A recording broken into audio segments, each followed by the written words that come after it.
দর্শক, ৩৬ July express train আন্তনগর এভাবেই ছাত্র শিবির ব্যতিক্রম একটি আয়োজন করেছে ৩৬ জুলাই এক্সপ্রেস নামে। সেই ট্রেনের ভেতরে কি রয়েছে সেটি দেখার অপেক্ষায় দর্শক সঙ্গেই থাকুন। ঢাকা বিশ্ববিদ্যালয়ের টিএসসিতে এই ৩৬ জুলাই অর্থাৎ গণ অভ্যুত্থানের প্রথম বর্ষপূর্তিতে ছাত্র শিবিরের ব্যতিক্রম কিছু আয়োজন রয়েছে, যেমন ফতেহ গণভবন, ৩৬ জুলাই এক্সপ্রেস সহ আরও কিছু ব্যতিক্রম আয়োজন। আমরা দেখতে পাচ্ছি ট্রেনটি এই মুহূর্তে এসেছে এবং ট্রেনের ভেতরে ঠিক কি রয়েছে সেটি কিন্তু দেখার অপেক্ষা, এবং সেখানে কিন্তু আরও অনেক তথ্যবহুল জুলাইকে স্মৃতি গাথা অনেক চিত্র সেখানে রয়েছে, সেটি দেখার অপেক্ষায়। ট্রেনটি আমরা দেখতে পাচ্ছি একে একে যে শহীদ রয়েছে সেই শহীদদের স্মৃতি বহন করে ট্রেনটি এগিয়ে যাচ্ছে। তার পরবর্তীতে কি রয়েছে সেটি কিন্তু দেখার অপেক্ষায়।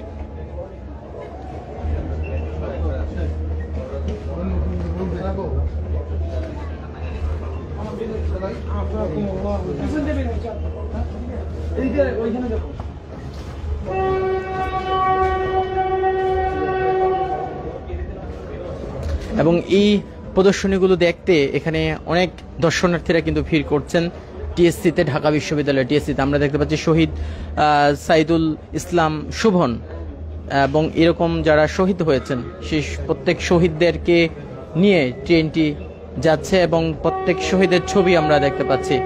ঠিক ট্রেনটি যখন থেমে যাবে তারপরে কিন্তু আরো অনেক প্রদর্শনী রয়েছে, নিশ্চয়ই দেখতে পাচ্ছেন।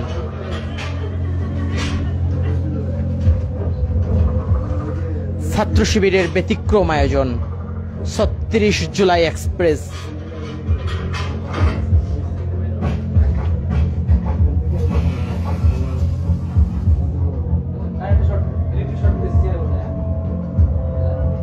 দেখতে পাচ্ছেন ইলেকট্রিক শটের চিত্র, দেখতে পাচ্ছেন ইলেকট্রিক চেয়ারের মাধ্যমে চিত্র, এবং এই যে একটি ঘরে মাত্র ৩ ফিট বাই ২.৫ ফিট একটি রুমে যেভাবে থাকা হতো বন্দিশালায়,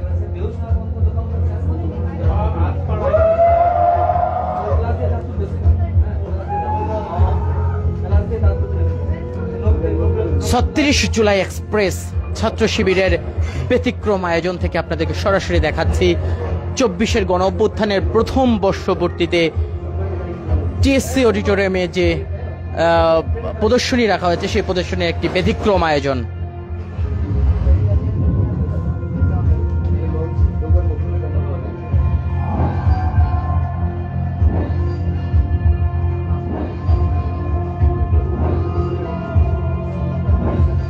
এবং এই প্রদর্শনী দেখতে কিন্তু শত শত দর্শনার্থীরা ইতিমধ্যে আসছে এবং এই প্রদর্শনীটি একেবারে উন্মুক্ত করে রাখা হয়েছে, যে কেউ এসে এই প্রদর্শনীগুলো উপভোগ করতে পারবেন। ২৪-এর গণ অভ্যুত্থান উপলক্ষে ছাত্র শিবিরের ব্যতিক্রম আয়োজন। আমরা এখানে আসা যারা এসেছেন একটু তাদের সঙ্গে কথা বলবো। জি, প্রদর্শনীটি শেষ হয়েছে, দেখলেন, কেমন লাগলো? অসাধারণ একটা কি দেখতে পেলেন, কেমন লাগলো? জি আলহামদুলিল্লাহ, আমরা এই ৩৬শে জুলাইকে স্মরণ করার জন্য বাংলাদেশ ইসলামী ছাত্র শিবির ঢাকা বিশ্ববিদ্যালয়ের উদ্যোগে যে আয়োজনটা করেছে, এটা আবার আমাদেরকে সেই ১ বছর আগে ফিরে দেওয়া, অর্থাৎ ফ্যাসিস্ট হাসিনার যে কুকৃতি, যে অপকর্মগুলো ছিল সেগুলো এট এ গ্লান্স, এট নজরে বিশ্ববাসীর সামনে ইসলামী ছাত্র শিবির তুলে ধরেছে।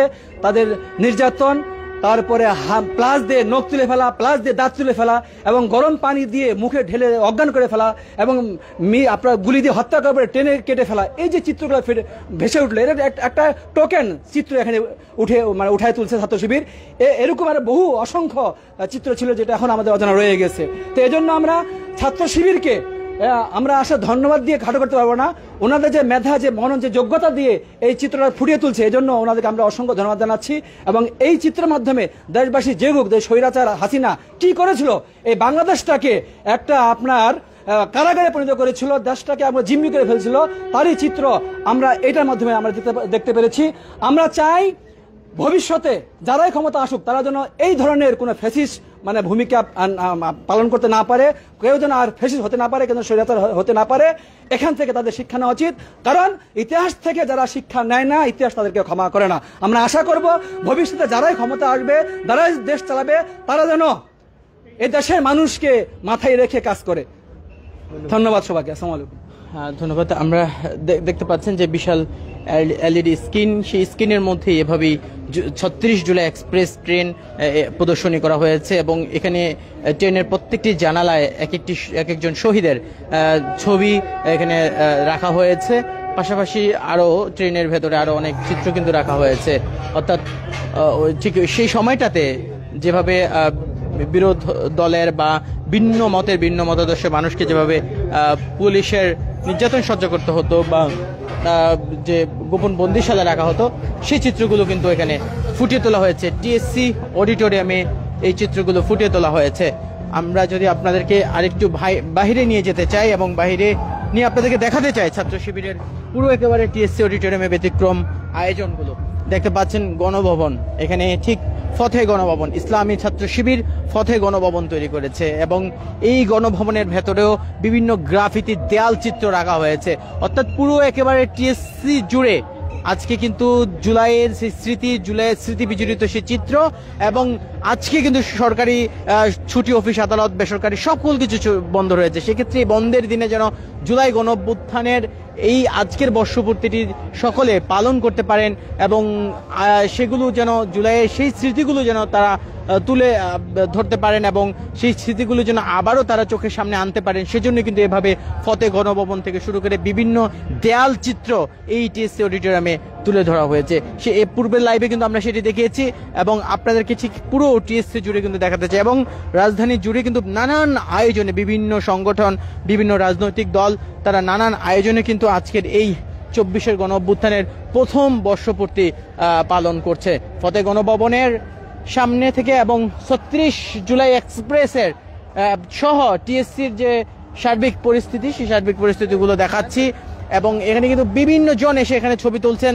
সেই জুলাইয়ের স্মৃতি আবারও তারা সেই 24-এর 5 আগস্ট ঠিক যেভাবে গণভবনের যে চিত্রগুলো হয়েছিল সেই দেয়াল চিত্রগুলো কিন্তু এই ফতে গণভবনের ভেতরে রাখা হয়েছে। অর্থাৎ সেই 24-এর 5 আগস্টকে আবারও তারা স্মৃতির পাতায় একেবারে সামনে থেকে দেখার জন্য কিন্তু এই আয়োজন ছাত্র শিবিরের এই ভিন্ন আয়োজন দেখতে শত শত দর্শনার্থীরা কিন্তু এখানে এসে ভিড় করছেন। সেই চিত্রগুলো কিন্তু এখন এই মুহূর্তে দেখা যাচ্ছে। দর্শক, টিএসসি অডিটোরিয়ামে এবং টিএসসিতে ঠিক টিএসসির মাঠে, ঢাকা বিশ্ববিদ্যালয়ের টিএসসির মাঠে এই ইসলামী ছাত্র শিবিরের এই প্রদর্শনীগুলো একেবারেই উন্মুক্ত করে রাখা হয়েছে, যে কেউ এসে এখানে আপনারা দেখতে পারবেন। দর্শক, দেখাচ্ছিলাম 36 জুলাই অর্থাৎ গণঅভ্যুত্থানের প্রথম বর্ষপূর্তিতে ইসলামী ছাত্র শিবিরের ভিন্ন আয়োজন, ব্যতিক্রমী আয়োজনের সবশেষ চিত্র।